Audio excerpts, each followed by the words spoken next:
Apple introduced iOS 26 with a major redesign, and today we're going to be taking a look at the first developer beta to see what has changed. Starting off with the lock screen, Apple made a huge change. As you can see, as I move around my phone, you can get these spatial photos. It's kind of cool, it makes your lock screen look 3D when it's really not. And if you look up at the top here, Apple changed the clock to have this liquid glass design. So if we go and press and hold and click on customize, we can open up this area right here. We can actually change what it looks like right here. As you can see, it gets wider. And if you click here, you can see this new slider design where you can, with this new glass design, we can change the width. It's pretty cool. You can change between the glass style or a solid color, which seems to be a little bugged right now. But there's a whole bunch of different options, and I like just going with this one right here.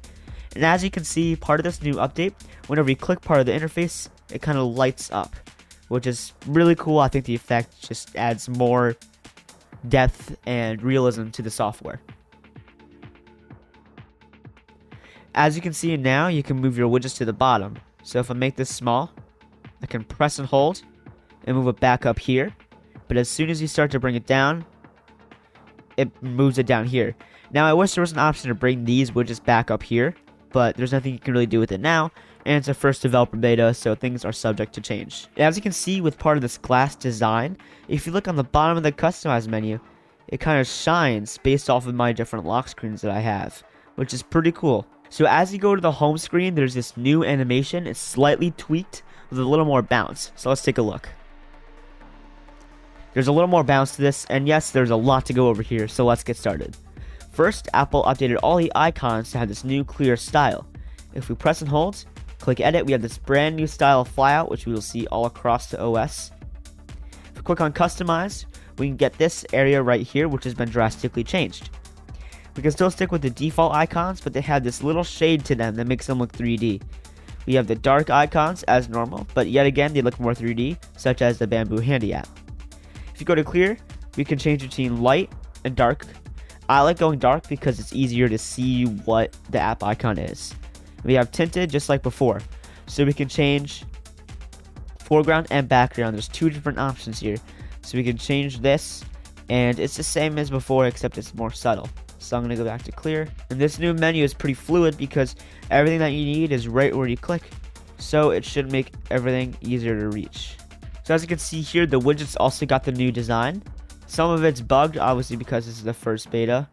So we have a few widgets, like this is working, we have a whole bunch of different widgets.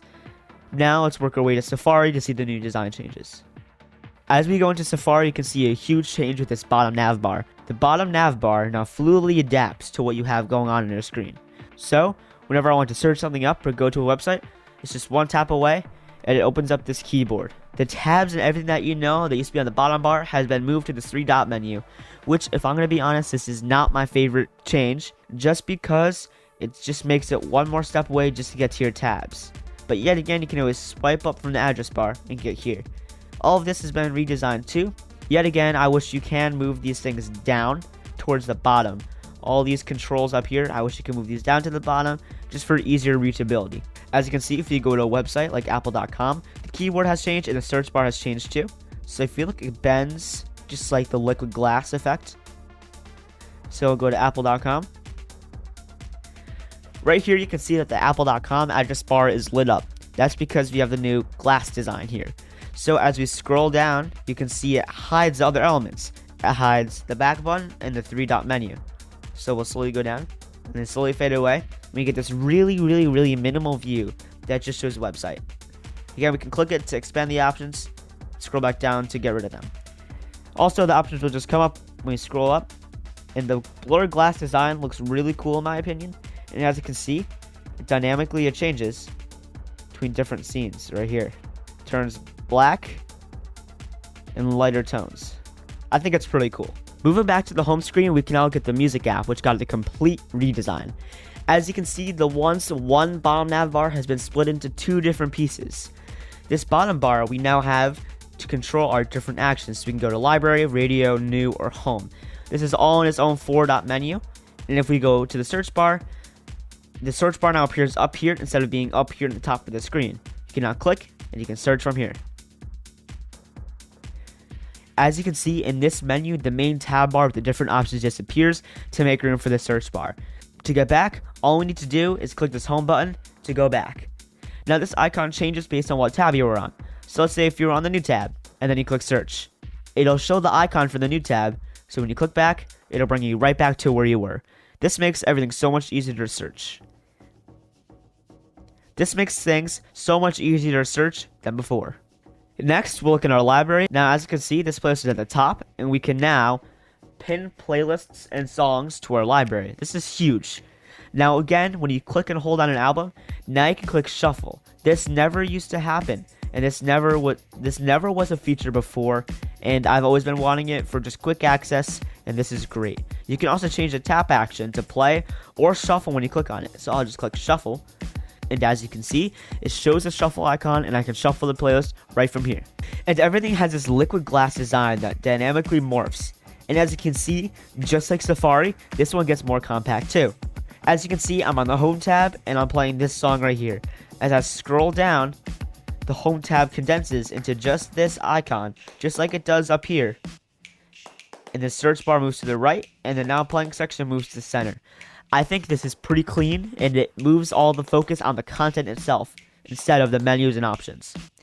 And also, as you scroll back up, it comes back, and it's really fluid in the way that it moves. I also really like the new liquid glass design here. You can really see it with these pictures, and as you can see, it refracts light. And I feel like it'd be a little better if they added, if it's a white text, I feel like they should add a little bit of a black fill, like a 10% opacity fill, to try to get this easier to see, because people have been complaining about that. Especially right now on the home icon, you can't really see what it is. Next, we go over to messages. If I go into conversation here, everything on the top bar has been redesigned to be floating now. As you can see, the name has a whole new section right here. Backgrounds, photos, links, documents, locations, all this stuff is now redesigned into these nice tabs instead of having to scroll down. As you can see, iMessages has also been redesigned. So if you click here and you scroll up, you can see that glass design right here. And if you click right in this iMessage field, you get this brand new keyboard. And as I said, when you click, it kind of has this cool hover effect right here. Keep on clicking. And one thing I did notice about the keyboard is that they changed a few things. First, with the shift key, it no longer has a fill. It just kind of is just filled in this icon. The return key is also now just a symbol instead of saying return. And the spacebar has no letters on it instead of saying space. As you can see here, when I start typing, you don't get those letters that pop up on top of the keyboard anymore. It's just more seamless. It seemed kind of weird when I first got it, but as I started using it, it seemed normal.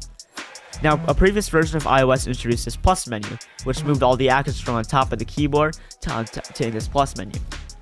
Now, with iOS 26, they redesigned it again. So if you click here, it now shows up in this big bubble right here, which I feel like it would have been better if they kept the old design, because it felt more in line with this whole spatial design. It just gives it more room, and I liked the effects of it better personally, instead of it being confined to a square. Next, we're going to go to the camera app. So the camera app has gotten a pretty big redesign, as you can see here. On the bottom bar, we now have photos, videos, and we can shuffle through all of these right here with a more fluid design. If you want to see photo settings, instead of having to swipe up on the bottom, we can now click photo. We get all these different options right here, including timer, night mode, aspect ratio, and all this stuff. On top, if we click on JPEG 24, we can see all these new settings. So I actually haven't been shooting at the best performance, so I can change it to RAW and 48 megapixels, which means I will get better pictures. This we all see the same, except I noticed the font is a little more rounded. The shutter icon also looks different.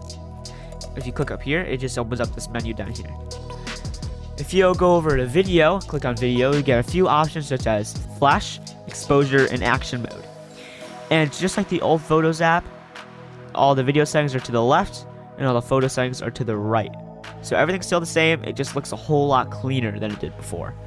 Same with videos, you can change your resolution and frame rate, which is really, really nice to see because it was previously buried in settings, so it's nice having the options right here on screen. Speaking of photos, they changed the Photos app. So as you can see, the Collections tab now has its own area, and the Library tab has its own area also. So the Library and Collections tab are now separated, just like they were in iOS 17 before the iOS 18 update. This is really nice because if you scroll down, this used to be a separate page. Obviously, when you scroll up, you get these options again. And just like Apple Music and Safari's morphed, this also morphs to go back to this view. We also have a new filter section. You can filter all this stuff right here. It's all just very clean, and we have that glass design here too. If you go to Find My, as you can see, things have changed drastically. The Devices tab is now floating and takes on the glass morphic look with a blurred background. Now, I find it kind of odd how they had the liquid glass design, and in this app, they just have the regular glass morphic design. As you can see, they have liquid glass in the top right, but it just feels inconsistent to me. This bar also now condenses into this. You can expand it up all you want, which is pretty cool. Next, we'll take a look at the Settings app. The Settings app had a huge redesign. To look for settings in search, you would usually have to swipe up, which would reveal a hidden search bar. Now the search bar is directly at the bottom no matter where you go. So whenever you want to search something up, search is now down here. And search is also a lot smarter. It auto-populates fields as soon as you start typing. Music. Everything is in here and is more nicely categorized and is faster and better than ever. As you can see, the toggles here have also been changed with this glass design.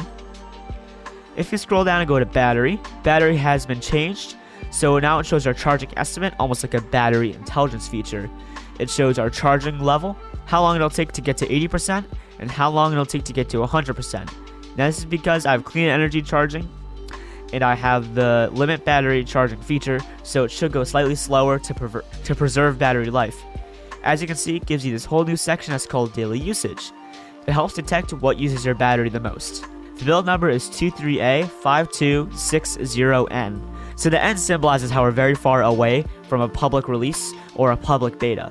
So the closer it is to A means the more stable it is. The more closer it is to Z means how not stable it is.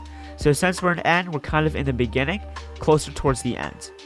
So hopefully as we see these releases get pushed out, we get closer to A, so we can get a public beta that is more smooth and that gives more performance. Now keep in mind, whatever I showed in this video is not fully what's going to be that public release. This is just a developer beta, the very first beta of many different betas that will be coming out before September. September is a long ways away, and that'll be even closer to 2026 than we are now. So this was just a quick video going over iOS 26 and all of its new features. As you can see, we have this new glass design all over, including App Library, Spotlight Search, and our home screen. As you can see, the glass design takes over and it looks really, really good in my opinion. And really quick, while we're at it, we'll go over Control Center too. Control Center gets a huge redesign here with a more glass interface, better sliders, brightness and volume sliders that are now more rounded. And these toggles right down here, these 2x1 toggles are now also rounded, which I predicted in my concept. Now I think right here it's a little weird because you can see right through Control Center. So I believe in the future, they'll add a little blur like this does to my wallpaper when you enter App Library. And this was iOS 26 and all of its new features. Keep in mind that this is just one of many betas that will be released to the developers and public beta testers before the final release. So everything I showed you in this video is subject to change in September. I'll be posting more major updates such as iOS 26.1, 0.2, 0.3, 0.4, and all of that. Thank you guys for watching. This is a little bit of a different type of video just because iOS 26 came out yesterday, and I thought it'd be good to provide you an update of what's going on. Thank you all for watching, and I'll post more updates to my Discord server and my YouTube community page. So make sure to keep on track of that to see what's coming up next. Thank you all for watching, and I'll see you guys in the next video.